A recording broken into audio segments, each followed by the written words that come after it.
एक खबर का रुख करते हैं। शुरुआत सीमा विवाद पर भारत और चीन के बीच जो आज बातचीत होने वाली है उस खबर के साथ 60 सेकंड में पूरा अपडेट।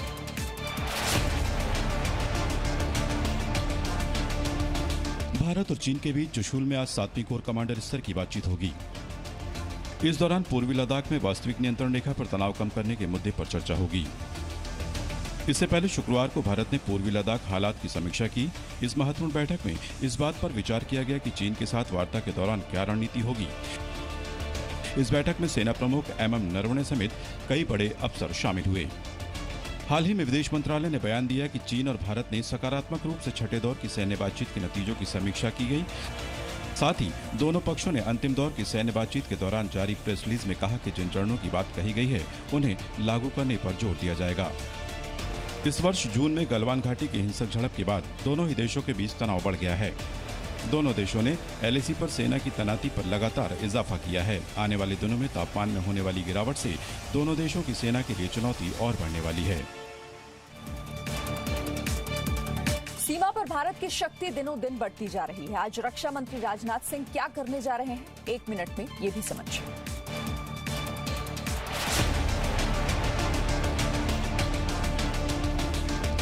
रक्षा मंत्री राजनाथ सिंह आज 44 पुलों का उद्घाटन करेंगे। रक्षा मंत्री राजनाथ सिंह कार्यक्रम में वीडियो कॉन्फ्रेंसिंग के जरिए जुड़ेंगे। सीमा सड़क संगठन यानी BRO की ओर से बनाए गए 44 पुल 7 राज्यों और केंद्र शासित प्रदेशों में हैं। रक्षा मंत्री राजनाथ सिंह इस दौरान तवांग के लिए सड़क पर नेचीफू टनल की नींव भी रखेंगे। रणनीतिक रूप से अहम इन पुलों के निर्माण से सुरक्षा बलों को आने जाने में मदद मिलेगी। जरूरत पड़ने पर हथियारों को एक जगह से दूसरी जगह तुरंत ले जाया जा सकेगा। हाल ही में प्रधानमंत्री नरेंद्र मोदी ने हिमाचल प्रदेश के रोहतांग में 9.2 किलोमीटर लंबी अटल सुरंग का उद्घाटन किया। 10,000 फीट की ऊंचाई पर बने अटल सुरंग दुनिया की सबसे लंबी राजमार्ग सुरंग है। रणनीति यह है कि सीमा पर बने दुर्गम इलाकों को जल्द से जल्द सड़क मार्ग से जोड़ा जाए ताकि यहां पर तेजी से पहुंचा जा सके। खासकर सुरक्षा बलों को ऐसे पुलों से काफी मदद मिलती है। और हाथरस केस में आज क्या नया होने वाला है, 1 मिनट में ये खबर। यूपी के हाथरस केस में आज इलाहाबाद हाई कोर्ट की लखनऊ बेंच में सुनवाई होगी। अदालत ने यूपी सरकार और पीड़ित परिवार को आज हाजिर होने के आदेश दिए हैं। इसे लेकर यूपी सरकार ने पुख्ता इंतजाम किए हैं ताकि पीड़ित परिवार को अदालत पहुंचाया जा सके। ये पूरी तरह से जो है सुरक्षा व्यवस्था इनकी सुदृढ़ रहेगी और जो भी बेहतर से बेहतर संभव हो सकेगा सुरक्षा व्यवस्था के इंतजाम करने के लिए वो सुविधा उन्हें उपलब्ध कराई जाएगी। वहीं CBI ने केस दर्ज कर मामले की जांच शुरू कर दी है। CBI के DSP सीमा पाहुजा की अगुवाई में जांच चल रही है। CBI की एक टीम कल दोपहर हाथरस पहुंची और केस से जुड़े दस्तावेज हाथरस पुलिस से लिए। आज CBI की टीम के कुछ और लोग मौके पर जाएंगे। साथ में फॉरेंसिक एक्सपर्ट भी जा सकते हैं। गौरतलब है कि 14 सितंबर को हाथरस के गांव में युवती पर जानलेवा हमला हुआ था और 29 सितंबर को इसकी मौत हो गई। नामजद आरोपियों को जेल भेजा जा चुका है और जबरन अंतिम संस्कार को लेकर प्रशासन भी घेरे में है। और यूपी के हाथरस केस में ED की भी अहम भूमिका होगी, एक रिपोर्ट देखिए। हाथरस केस में CBI के साथ साथ ED अलग से जांच करेगी। इस केस में PFI फंडिंग को लेकर ED की लखनऊ यूनिट मथुरा जेल में बंद PFI के 4 लोगों से पूछताछ करेगी ताकि ये पता लगाया जा सके कि हाथरस में दलित लड़की की हत्या के बहाने यूपी में किस तरह की जातीय हिंसा भड़काने की साजिश रची गई थी। हाल ही में हाथरस टोल नाके पर PFI के 4 मेंबर्स को यूपी पुलिस ने गिरफ्तार किया था। अब इन सभी से पूछताछ करने के लिए ED अदालत से अनुमति लेगी और फिर मथुरा जेल जाकर चारों से पूछताछ करेगी। दिल्ली में PFI के खिलाफ ECIR यानी केस पहले से ही दर्ज है। इसी ECIR के तहत आगे की तफ्तीश और कार्रवाई में PFI के गिरफ्तार मेंबर्स के खिलाफ जाँच को आगे बढ़ाया जाएगा। ED मथुरा जेल में बंद PFI मेंबर से जानने की कोशिश करेगी कि हाथरस केस में दंगों की साजिश के लिए फंडिंग कहां से हुई है। जांच एजेंसियों को शक है कि यूपी में जाति हिंसा भड़काने की साजिश रची गई थी। खुद यूपी के CM योगी आदित्यनाथ ने ये बात कही थी। यूपी के देवरिया में एक महिला से मारपीट को लेकर पुलिस ने कार्रवाई की।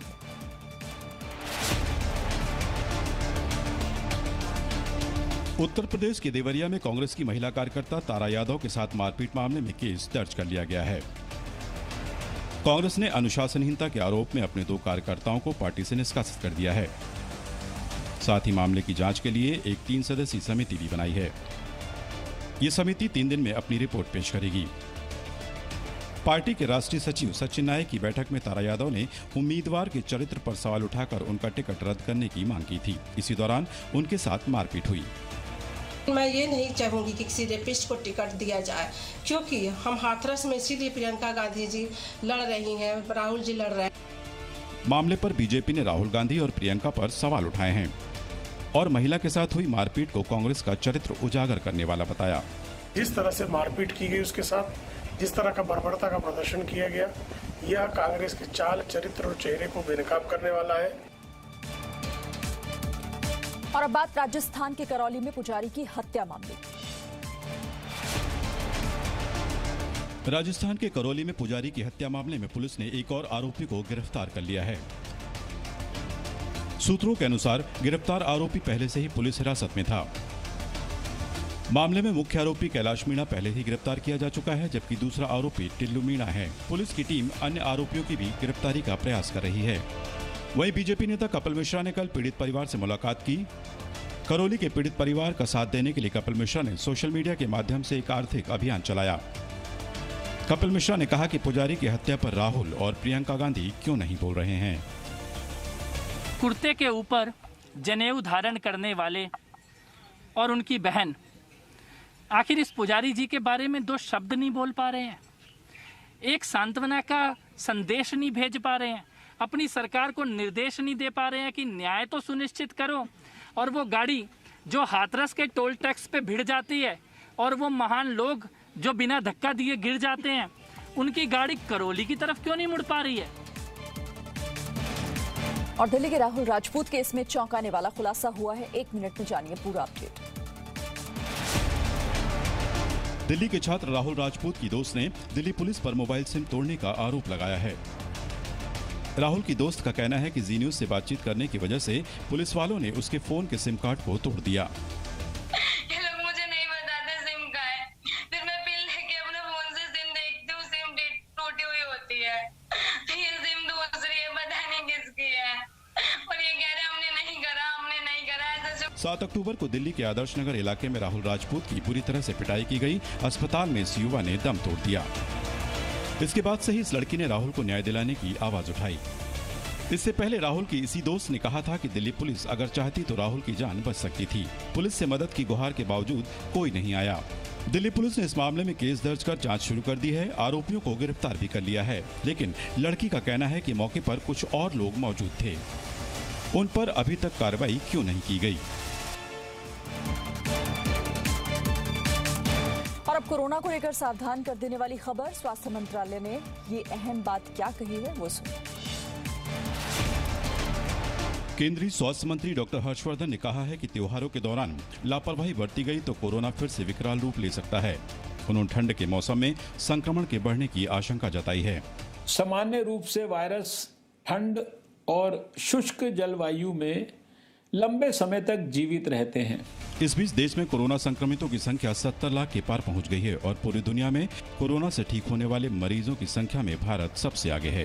पिछले 24 घंटों में संक्रमण के 74,383 नए केस आए, 918 लोगों की मौत हुई, जबकि पिछले 24 घंटों में 89,154 लोग इलाज से ठीक भी हुए। देश में कोरोना वायरस से अब तक 70,53,806 लोग संक्रमित हुए हैं, जिनमें से 60,77,976 लोग इलाज से ठीक हो चुके हैं। देश में इस वक्त 8,67,496 कोरोना संक्रमितों का इलाज जारी है। कोरोना संक्रमण से अब तक 1,08,334 लोगों की मौत हो चुकी है, जबकि इलाज से ठीक होने वालों की दर 86.17% पहुंच गई है। किसानों से जुड़े नए कानूनों को लेकर आज अदालत में क्या होने वाला है, 1 मिनट में ये भी समझिए। किसानों से जुड़े नए कानूनों के विरोध में दायर याचिकाओं पर आज सुप्रीम कोर्ट में सुनवाई होगी। याचिकाओं में कृषि कानूनों की संवैधानिकता को चुनौती दी गई है। शिरोमणि अकाली दल के अध्यक्ष सुखबीर सिंह बादल ने प्रधानमंत्री से अपील की है। इसमें कहा गया है कि पीएम मोदी प्रदर्शनकारी किसानों से बात करें। वहीं वित्त राज्य मंत्री अनुराग ठाकुर ने कहा है कि कांग्रेस किसानों के नाम पर सियासत कर रही है। ये सब राज्य में 2022 के विधानसभा चुनाव को देखते हुए किया जा रहा है। कांग्रेस पंजाब हरियाणा में और विशेष तौर पर पंजाब में 2022 के चुनाव को देखकर किसानों के नाम पर राजनीति कर रही है।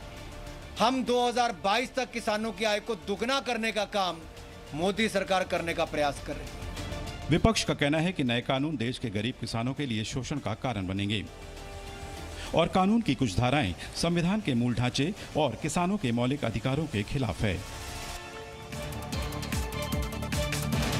और अब बिहार विधानसभा चुनाव की बात। बिहार के मुख्यमंत्री नीतीश कुमार आज से चुनावी रैली का आगाज करने जा रहे हैं। नीतीश कुमार आज और कल वर्चुअल रैली के जरिए 35 विधानसभा क्षेत्रों में प्रचार करेंगे। 14 अक्टूबर से नीतीश कुमार जनसभा को संबोधित करेंगे। 12 और 13 अक्टूबर को 35 विधानसभा क्षेत्रों में वर्चुअल रैली संबोधित करेंगे। नीतीश कुमार ने 7 निश्चय पार्ट 2 जारी किया है। इसमें स्वास्थ्य, नौकरी और इंफ्रास्ट्रक्चर पर ध्यान दिया गया है। बिहार विधानसभा चुनाव के लिए बीजेपी ने उम्मीदवारों की तीसरी लिस्ट जारी कर दी है। इसमें 46 प्रत्याशियों के नाम हैं। बिहार चुनाव के पहले चरण के लिए बीजेपी ने स्टार प्रचारकों की लिस्ट जारी की है। इसमें प्रधानमंत्री नरेंद्र मोदी, गृह मंत्री अमित शाह, रक्षा मंत्री राजनाथ सिंह और योगी आदित्यनाथ का नाम शामिल है। कल बिहार के गया से बीजेपी अध्यक्ष जेपी नड्डा ने चुनाव प्रचार की शुरुआत की थी। बीजेपी अध्यक्ष ने नीतीश कुमार के साथ मिलकर फिर से सरकार बनाने का दावा किया है।